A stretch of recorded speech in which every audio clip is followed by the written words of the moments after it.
Hey, welcome back, Channel 3. Our next session is titled Workplace Human Factors and Distractions. Tim, the floor is yours.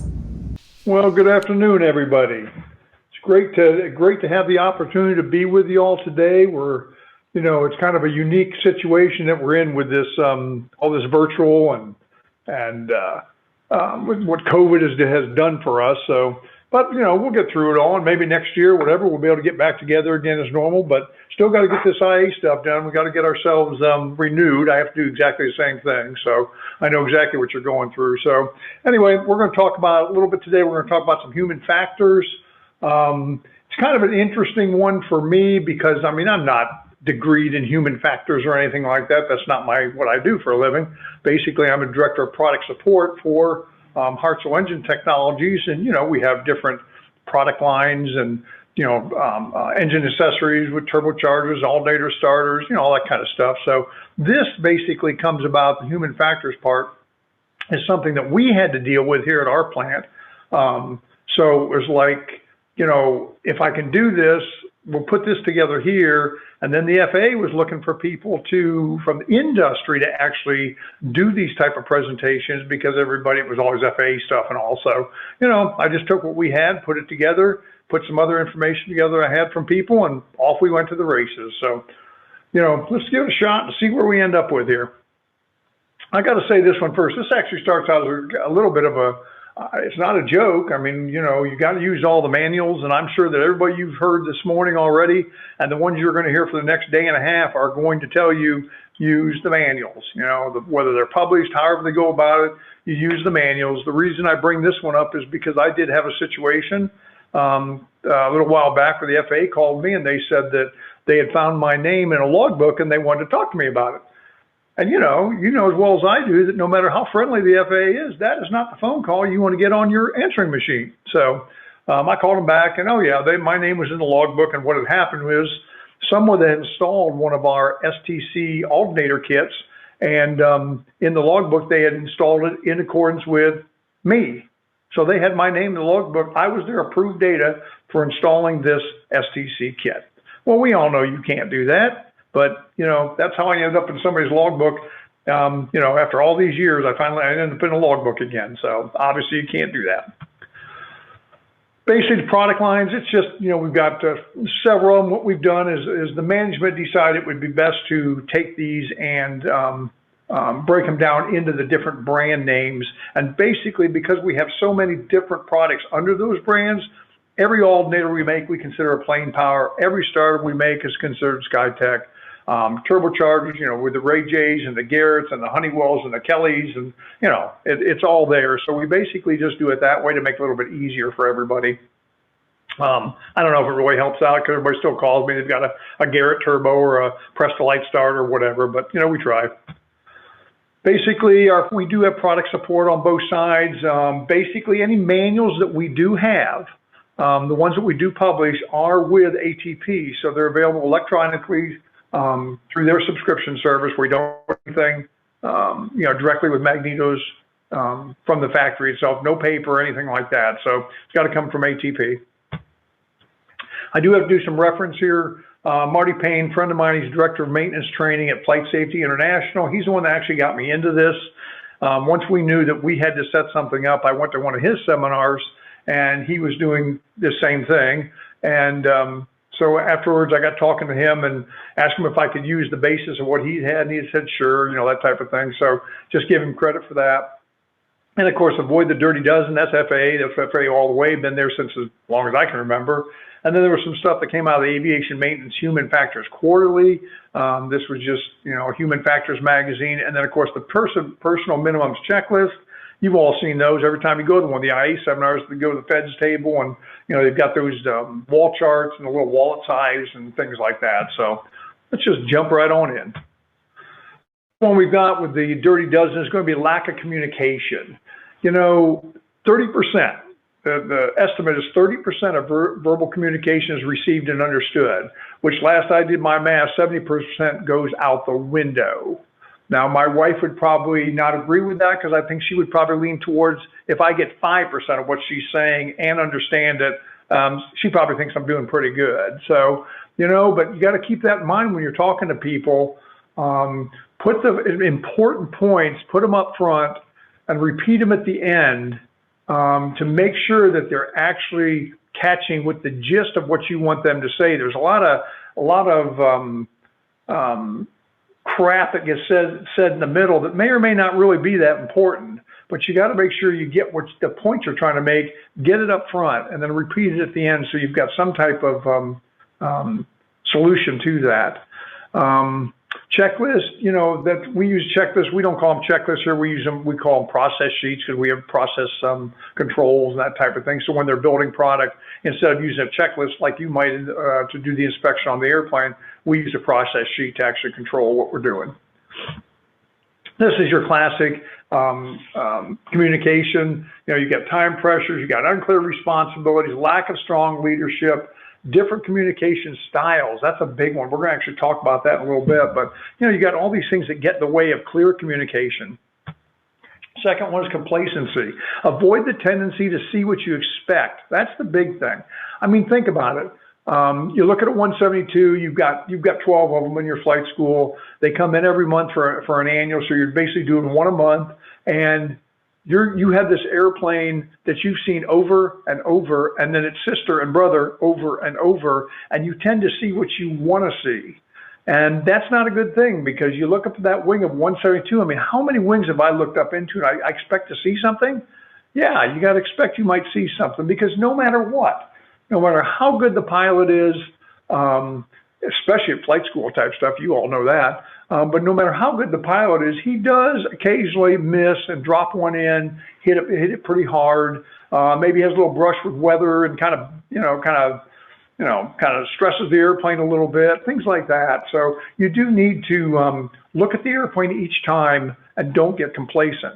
From our side of it, complacency is the products.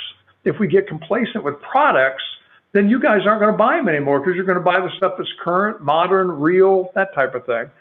We found out that with the old company, we had the old Prestolites and Fords and things like that, and then Skytech and Plain Power came out and basically ate our lunch. So, we took care of that problem. We just bought them, but you can't always do that. So complacency will get you killed.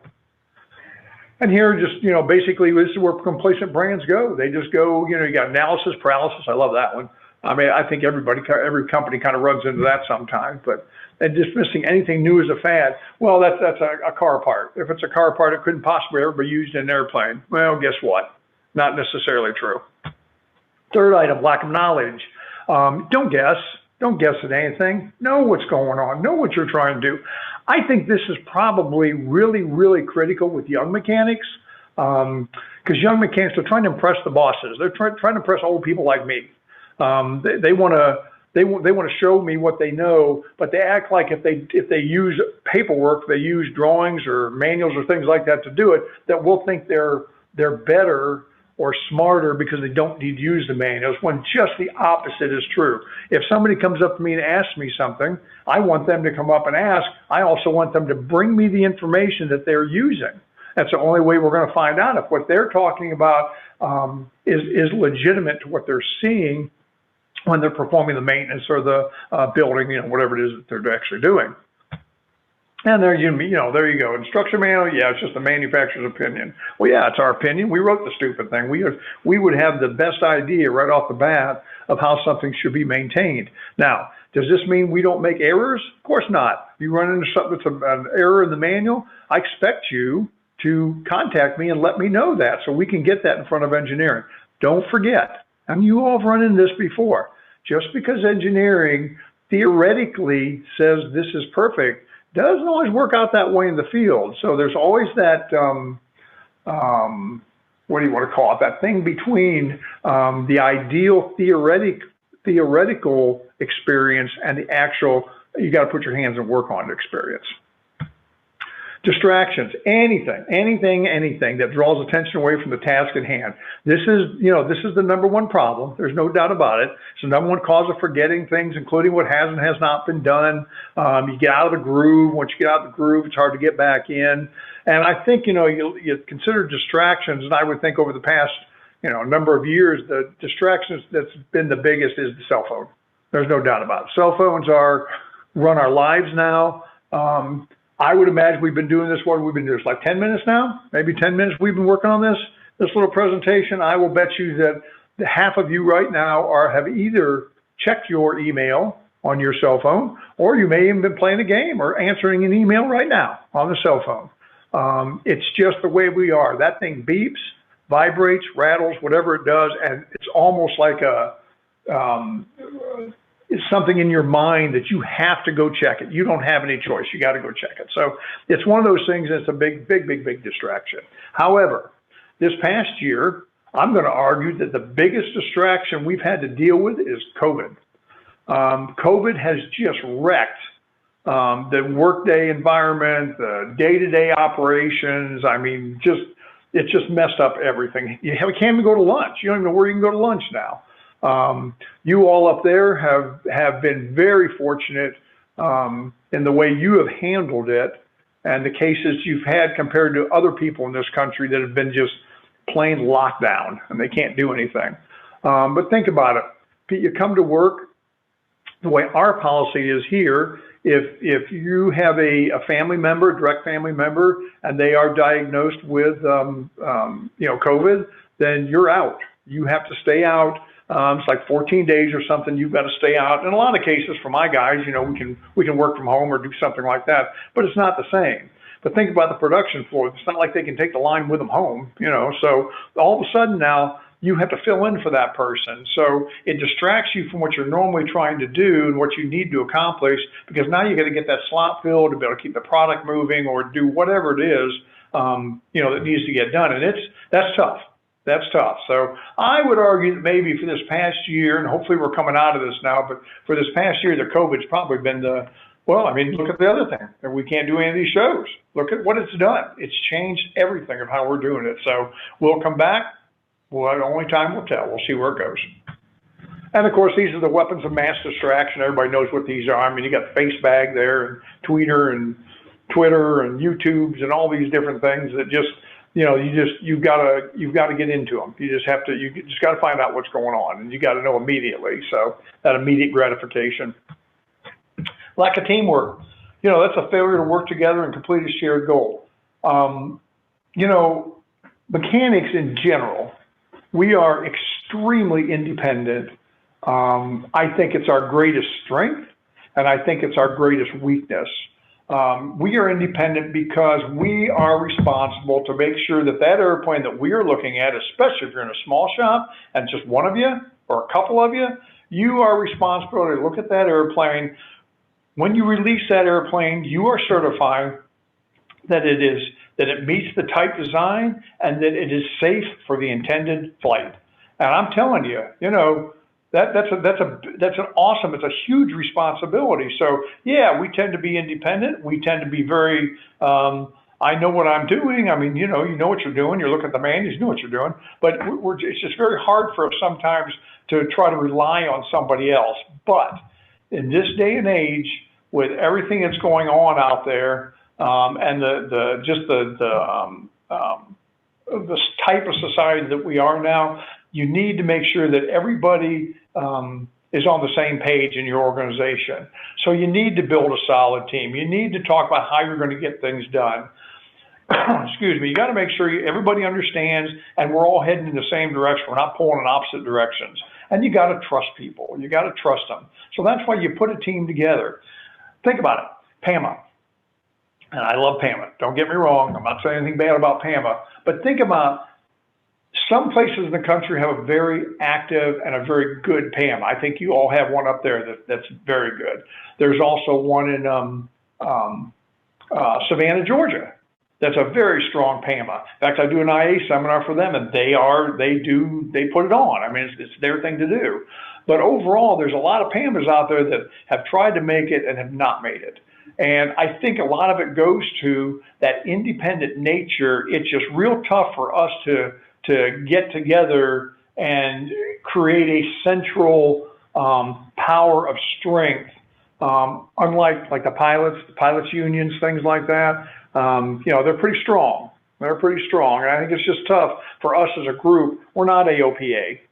And we don't have that that power that they have. And I think a lot of it has to do with the way we are. So you got to break that mold, create that team, and make it a good team while you're doing it. Here's a classic picture of that.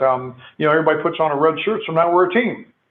Well, I don't know I don't think that truly designates a team per se, but it does help define and focus on a goal. I mean, we've had projects here where we're introducing a new product or we're working on something, and everybody, we all get a t-shirt, and the whole purpose of that is we're going to focus. This is what we're doing. We're trying to define what we're doing and focus on this particular task that we're actually trying to accomplish.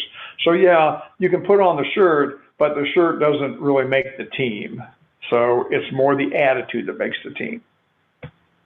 Fatigue. Everybody knows what this is. Look at fatigue. I mean, you get tired. You had to cover for a coworker, or even you just did. You covered for a coworker. They were sick, whatever reason they were out. So you did a double for them. You were up all night with a family member. My mother, when she was in the nursing home she had dementia, she was in the nursing home, and they called me in the middle of the night and said, well, she needs to go to the hospital because she's doing blah, blah, blah, blah, blah, whatever.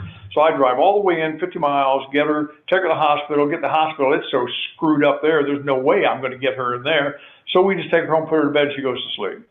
Broke that train of thought, for one thing, is probably what really did it, but I wasn't really at my best the next day. I mean, I spent half the night running around the countryside. So, that's part of the problem. That's the fatigue. COVID. I mean, COVID has created all kinds of things with exhaustion from missing team members and mental fatigue. The mental fatigue of wondering, you walk in the door and is your guy going to be there? I'll give you an example. One of the guys that works for me, I was actually doing a presentation, and you can kind of see part of the room, I guess, and there's windows on one side, and he gets bang, bang, bang on the window, and so I just kind of glanced over, and I gave him a second, and the presentation came to an end, saw him, and he came and he said, I got to go. And I said, why? He said, because my daughter was just diagnosed with COVID, and since by our policy, since she had the COVID, he had to leave. So it was just like that, he's gone. Now, he took his computer home and did all that because, like I said, we can do some work at home, but it doesn't always work that way. And so there's a mental fatigue, and, just like a piece of metal, you take that metal, you bend that thing back and forth enough times, and you know what it's going to do. It is going to crack. So this is just your classic battery running down fatigue. This would be more on the physical side of it. You just flat get worn out. Lack of resources. Now, I know this doesn't affect anybody. This only affects me. I mean, there's no doubt about it. I mean, everybody else has plenty of people, all the equipment they need, every piece of documentation. And, of course, it's been documented since the beginning of time. And, of course, you have the time, the parts, you have everything you need to do the task. Right.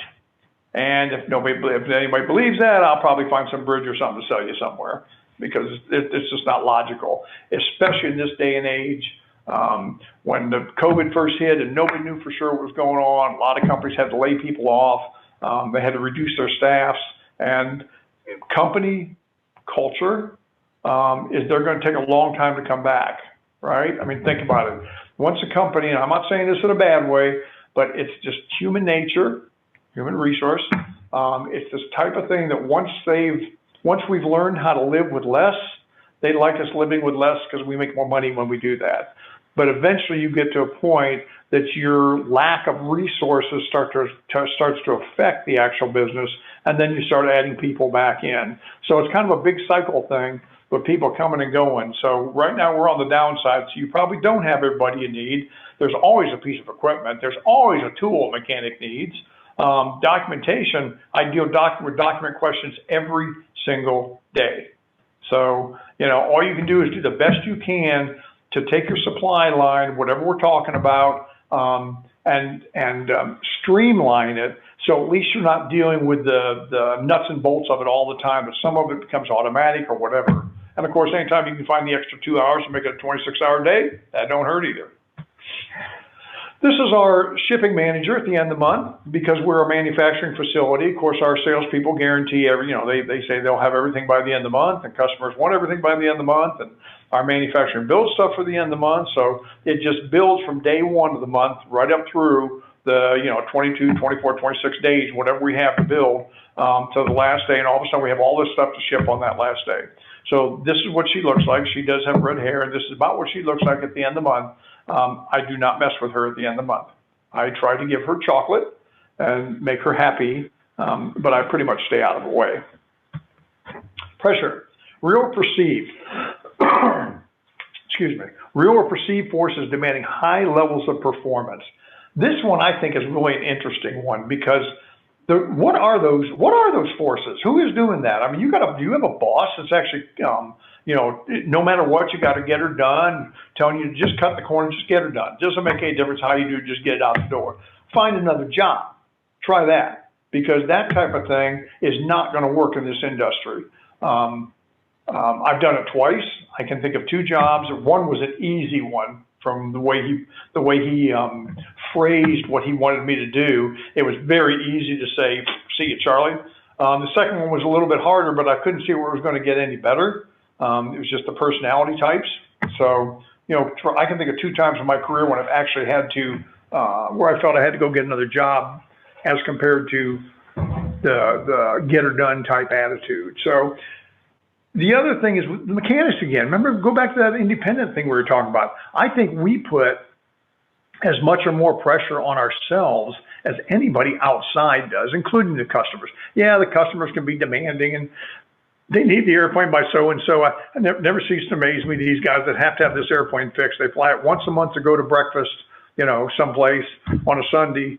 But when the airplane's down, it's just like my wife, when her car's not in the garage, man, things are not good because she needs her car. She may need to go somewhere. She only drives 5,000 miles a year, but she may need to go somewhere. So, it's the same type of thing. But then we put the pressure on ourselves because we have that professionalism. We know exactly what we need to do. This airplane ain't going until it's correct. And we run into those pressures between us and the customer, us and the boss, whatever, because we're working towards that. So, it's kind of, I still think we put as much or more on ourselves than anybody else puts on us.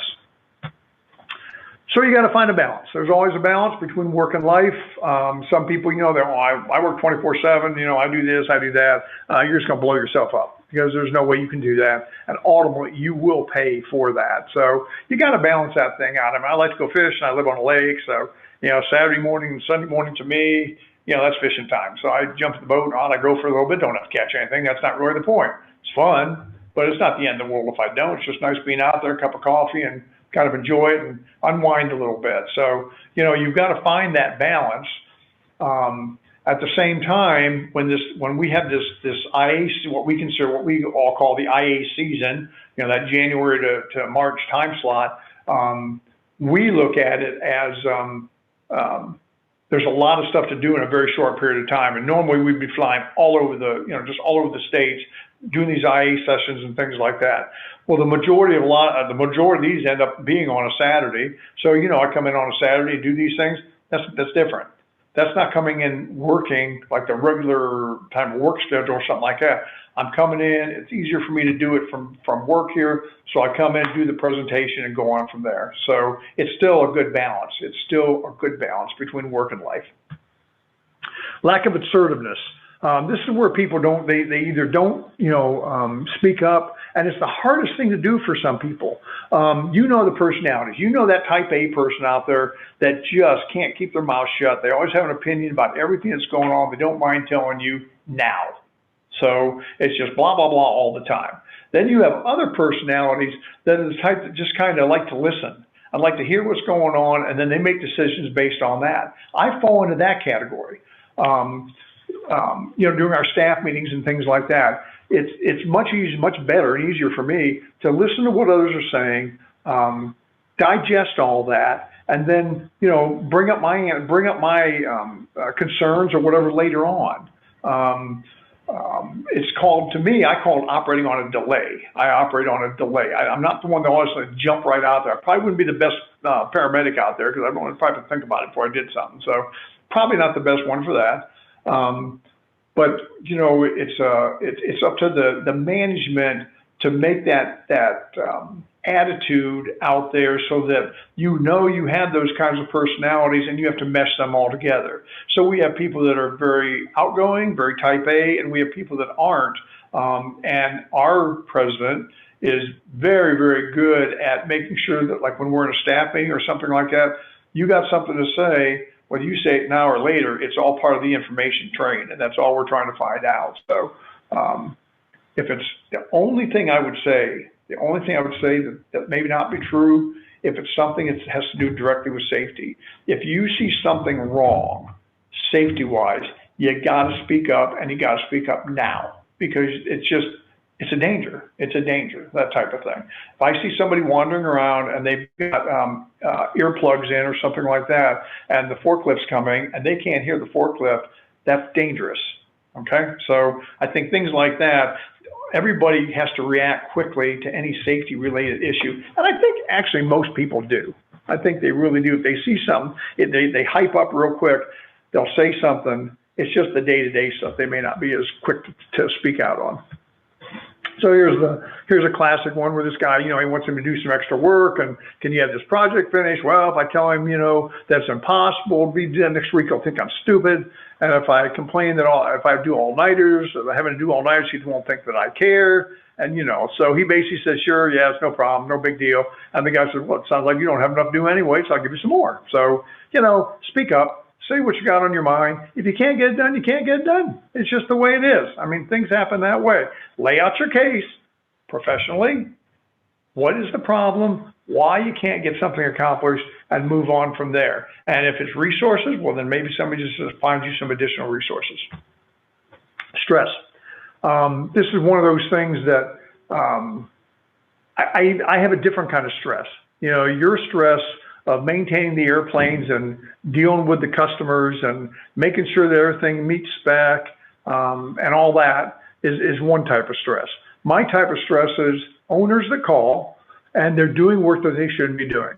That's probably the most stressful thing that I deal with each day. That's why I love dealing with you guys. I love dealing with the IAs and stuff out there in the shops and things, because you call me up, you got a question, you state your question, we figure it out, and you go away, I go away, everybody's got everything taken care of, you move on, that type of thing.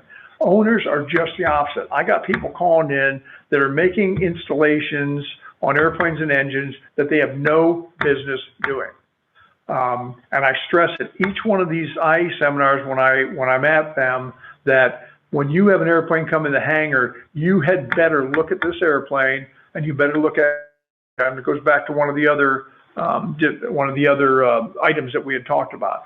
Because if you think this guy is the type that would, do things on his own, then you better make sure. You better go and look. The classic is you got a per mold engine with a gear drive alternator. You got this big, brand new, shiny alternator sitting on the front of that engine, and you didn't put it on.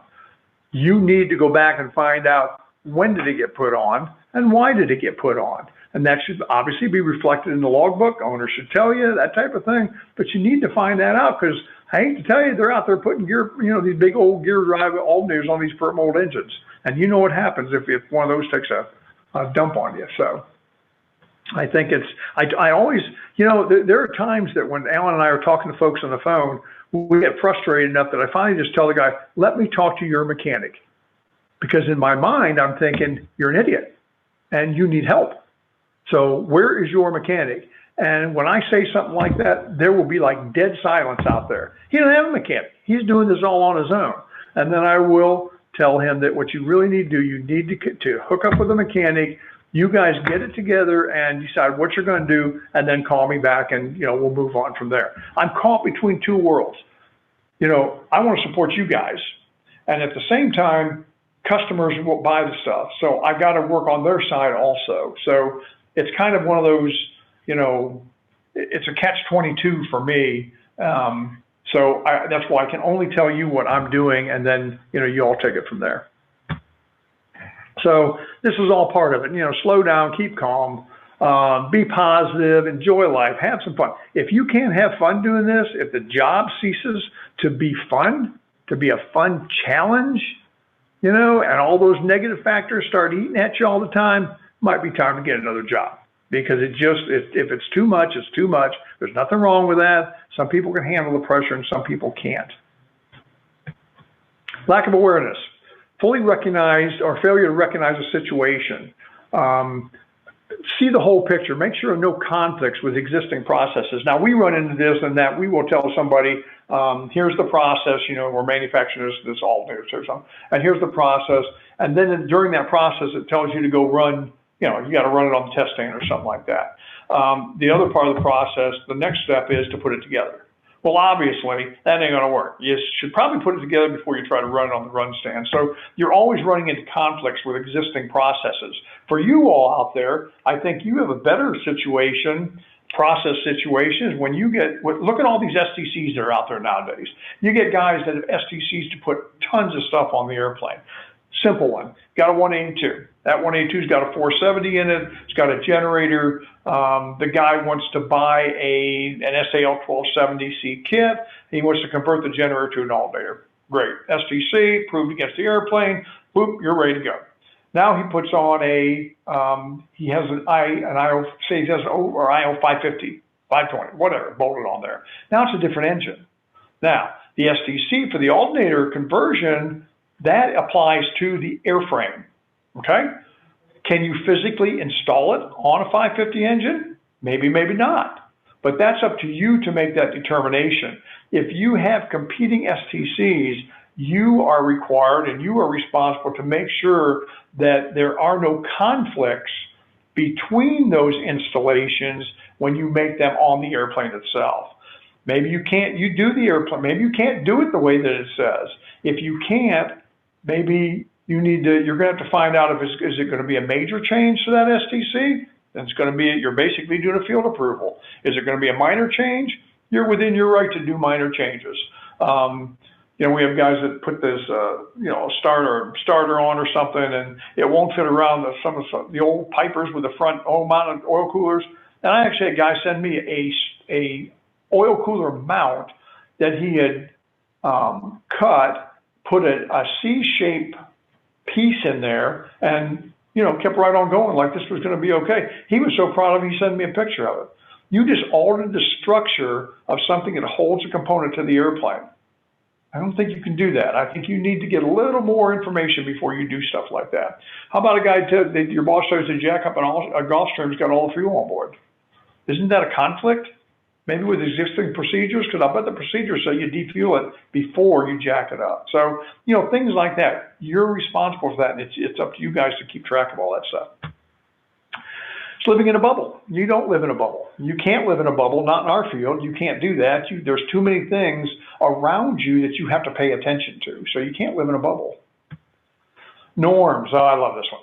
Existing norms. Okay, expected but unwritten rules of behavior. Existing norms don't always make procedures right. If I have heard it once, I've heard it 1,000 times. We've always done it this way. That is called tribal knowledge. That is not documented maintenance manual, whatever stuff. That's just the guy told you he does it this way and always has. And when you get a company like ours, we've got guys who have been here 30, 40, when one retired was just over 50 years. So we got guys with 30 and 40 years of experience, and they just tell you, yeah, this is how we do it. Well, yes, can you show me how? Show me how you do it. And they've got to struggle sometimes to go back to find out what is telling them to do that, because they've been doing it for so long that way. And we all make that mistake. We all go out and do that inspection on that airplane that we do one a month of and always have, and we always get out there and get half of them inspected, and then remember we got to go get a checklist because we're supposed to be using a checklist to do the inspection in the first place. So, things like that. So, we went through the paper manuals, which I loved. I remember when I did my IA in the beginning, I had to use paper manuals. Excuse me.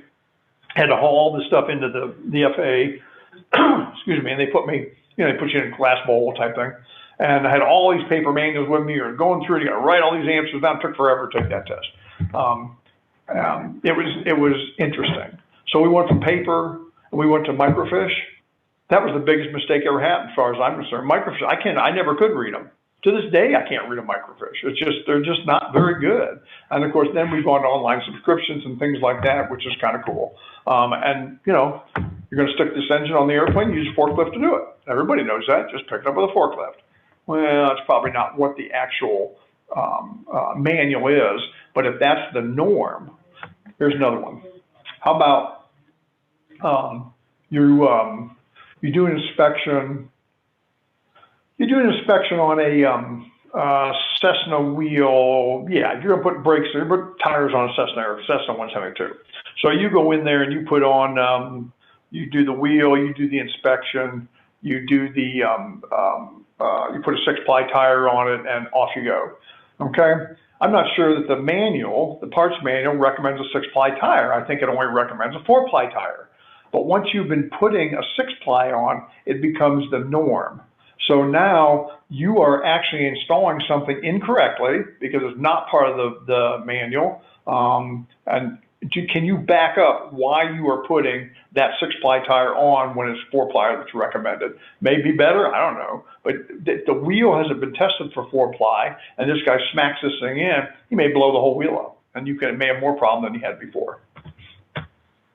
So change in the same, there's a lot of things that change, and some change is good and some is not, no doubt about it.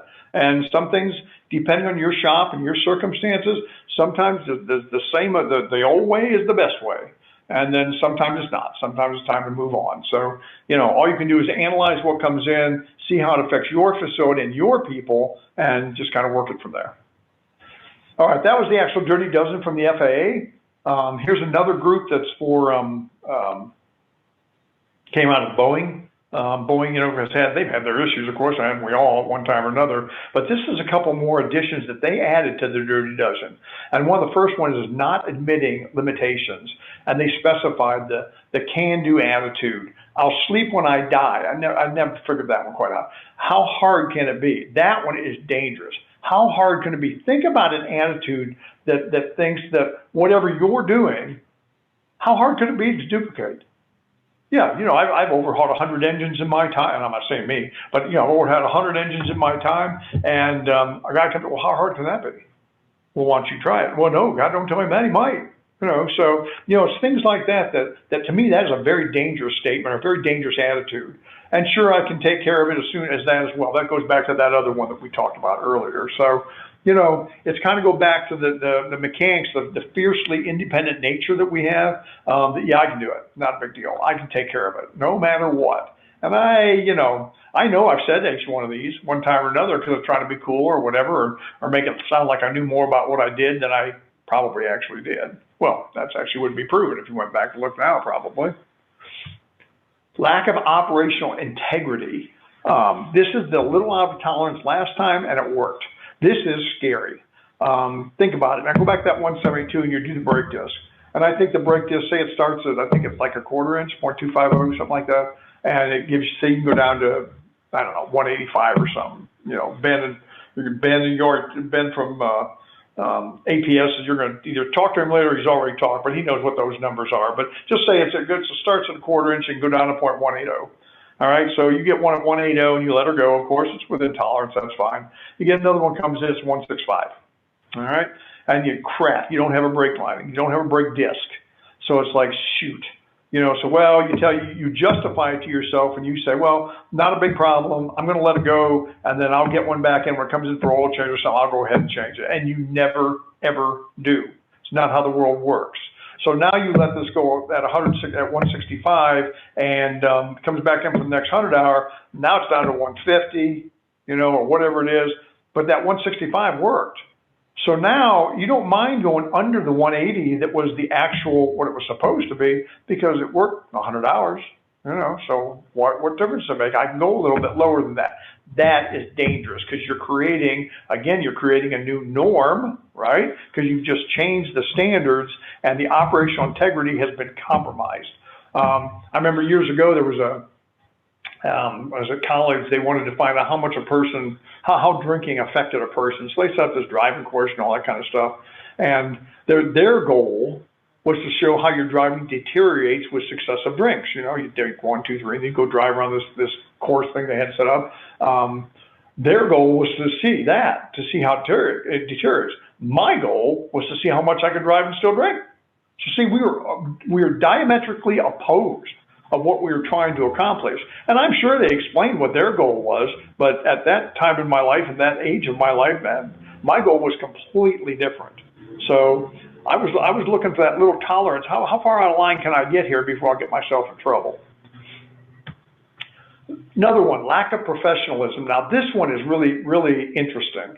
And basically that highlighted professionalism refers to the skill, good judgment, polite, and respectful behavior that is expected from a person who is trained to do a job well. You know, you guys are the professionals. I alluded to this earlier. I love dealing with you guys because you are the professionals. You are out there doing the work, making a living at it, and you understand what's required to do this job well. And that's professionalism. You're polite, you're respectful. I've been to, Lord, I don't know how many of these seminars, not this kind, of course, but the kinds you go visit. I don't know how many of these seminars I've been to, and I have never, ever been in an altercation or a problem with somebody at the seminar. We've had discussions, and we've had some, I'm not going to say heated, we've had some interesting, I'll say, we've had some interesting discussions, but it never got past the point of polite, respectful behavior in a professional manner. That's what we do in this industry, and that's one of the things that makes this industry just absolutely outstanding. So I love it. I love it. And of course, then we have the aircraft mechanic personal minimums. This is a pretty cool thing because it has interesting things on it. The FAA publishes minimums. They've done it for a long, long time. And it just gets into the little things. I mean, you know, do you have the knowledge to even perform the task? And then the after effect of that is, did I perform the job task to the best of my abilities? You know, do you have the ability to do it? And do you have the knowledge to do it? And did you do it to your ability? You didn't slack off, you didn't do anything that way. Do you have the technical data? You know, and was the task performed to that data? You know, things like that. So you gotta give or take on this thing. And it's a good way to look at, you know, how you're handling your day, what you're doing throughout the day itself. And of course, cell phones. Let's talk about cell phones for a few minutes. We got a few minutes left here. Cell phones are, like I said, I think they're the biggest thing that we have a problem with in anything. I'm not going to say, do they have a place? Absolutely. I mean, if I couldn't have a cell phone, a picture off a cell phone that guys take me and send, some things would never ever get resolved because the communication, the ability to communicate and have a conversation has really dropped off over the years. So sometimes a picture's worth 1,000 words. You send me pictures like, oh crap, you know, that type of thing. So pictures are well worth it. The cell phones are great for that. Even the little videos. We just got a little video from a guy this morning showing us the starter, and he showed us how the starter's not working properly. And you can see when he's doing this little video that the starter's not even bolted up all the way to the engine. It's like, and it hasn't even pulled up all the way against the engine case itself. And he's sitting there hitting the starter, and the starter, damn it, ripped itself right off the engine because it caught sideways or, you know, kind of halfway into the ring gear, and it just took it right off. So, and it cracked the starter case. So, you know, that video is worth 1,000 words. So cell phones and the dirty dozen, you know, it applies to a lot of categories, but if you want to see which one it truly applies to a lot, complacency, obviously, because you get complacent. You're on the cell phone screwing around with that instead of paying attention to what you should pay attention to. Obviously, it's a distraction, and it's a lack of awareness. You're on the cell phone. How many people have you seen? They're on the cell phone, walking along. They put it on the news once in a while, and some clown falls into one of them little ponds or something they got in the middle of the mall or something like that. Bloop, and they go, which is just, I think they're hilarious. But I do the same thing, right? Stop, do what you got to deal with. This is a good time to check cell phone. I don't know, text messages may not be the best time at all when you're up there banging around up there. It looks like he's de-icing or I don't know what he's doing up there, but it's probably not the best time. These are the kinds I'm talking about. You get somebody there on the cell phone, they just flat walk you right into the stupidest thing and fall into holes. I actually have a very cool video that's on this, but it doesn't play well with, you know, the way that we're doing this. So it's kind of the gist of it here, but I really like the one on the bottom because it's talking about nowadays, you know, let's be responsible on the drive back. Who's the designated texter? So now you have designated drivers and designated texters. And I think it's a great idea. I got no problem with that at all. Let the guy drive. Who's ever driving, they drive. The rest of you, you know, do all your texting and keep them in the loop of what's going on. The top right one, though, is a classic, right? Whoop, over she goes. Expensive events. What do you think? You know, Were these distractions? Something happened. I don't think anybody intentionally ran trucks and airplanes and pieces and parts into another airplane. So obviously something happened here that distracted. You know, I'd like to think that every one of these was a mechanical failure and it couldn't be helped, but I'll bet you not. Safety, cell phones themselves, are they even safe? I mean, think about it. They got the lithium batteries in it. We all know, we've heard stories about lithium batteries, no doubt about it. You know, so that's why a lot of airplanes have the burn bags in them. So the cell phones themselves can be a dangerous piece of equipment, and they become a giant piece of FOD if one gets ripped out of your pocket and goes through the fan section on a turbine. It'll just absolutely tear everything up. You all know how much that costs. That is a ton of money to fix something like that. FAA's position, this was when I wrote this in, what, 19 or 16, I think I wrote it. 3 aircraft accidents directly attributed to cell phone distraction. Flight operations are not allowed to use cell phones during critical phases of flight, which to me means takeoff up to 10,000, 10,000 back down to landing. Okay, critical phases of flight. There's currently no regulations on approved repair stations or manufacturing facilities. We are expected to self-regulate on this. And I think we need to. You know, we've put a policy into place, and if we have a couple minutes, I'll tell you what our policy is. But how long before it reaches us? What is it going to take? What's it going to take for people to go through your plant, go through your shop, and while you're working on the airplane, you're building something or whatever, they see you watching a movie on a cell phone. And I'm just saying that for lack of a better way to say it. They see you watching a movie. Then somebody goes out, crashes something, lawyers get involved, and somebody just makes the statement, well, I mean, all they ever do is watch television. They're never building anything or working on the airplane. They're always watching television on their phone. Do you realize how fast that could change the regulatory requirements? But it sure does change your day if lawyers come after you because of something like that. Okay, that's very, very, that's pretty scary, actually. This was on a door when I walked up to doing a visit up in the northeast United States, and went and visited some folks, and sure enough, it says that little sign there says the use of personal cell phones is not allowed in this hangar. It's just flat not allowed. You don't use them. You put them in your locker. They're off, whatever. Of course, they have a great system that if there's an emergency, then people call, you know, the main office, and they get it down to the people on the floor. I mean, I understand there's a lot of things, you know, that we didn't have. You know, you're keeping track of kids and all kinds of things, and you're using a cell phone to do it. But you know, we survived a lot of years without having that close a communication, and I don't know that there's certain times in the workplace that you don't need to be distracted with things like that, because something that could happen being distracted could be a lot worse than anything that phone could ever tell you.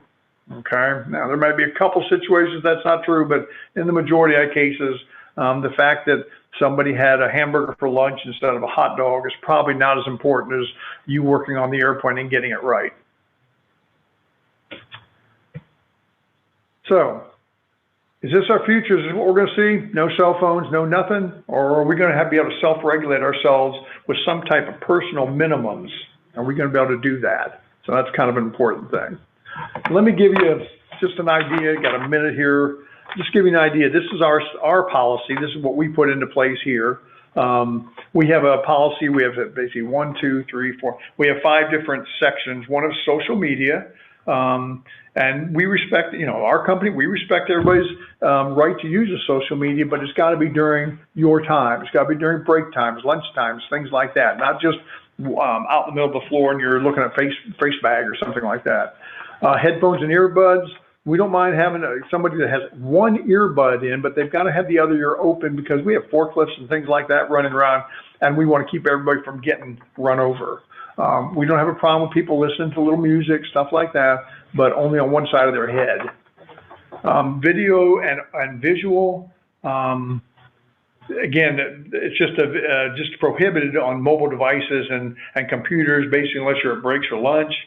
Cell phone calls and texting. Now, our policy is that if you get a cell phone call, and you're going to take the call, you step away from your workstation, you go to a kind of what we'll call a neutral area, for lack of a better way to say it, and you take your phone call, and when you go back to work, to your station, you go back 3 steps and work yourself forward again. That's to make sure that when that thing rang or vibrated or whatever, and you got that first sensation that you might have a call, your mind is gone just like that. And so we don't know if you kind of coasted for a couple minutes and did 2 more steps or not. So we want you to go back 3 to make sure you're coming back up to where you actually were. That's in our process. And then photography and recording.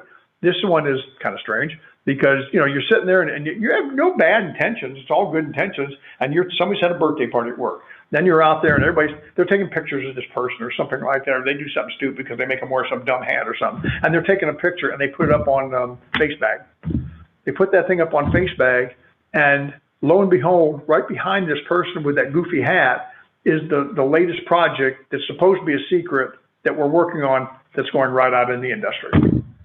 So, you know, we don't allow photography or recording. I don't know of any companies that I go to that do. If I go to Lycoming, they put a little sticker on my phone, and, you know, they better be there when I come back down from the plant. So anyway, that's all I've got for you. I'm out of time. We're definitely, about 20 after, so we're in good shape. I thank you very much. I'm going to see you a little bit tomorrow. So I just hope you have just a wonderful afternoon, and we'll see you all tomorrow. Thank you very much.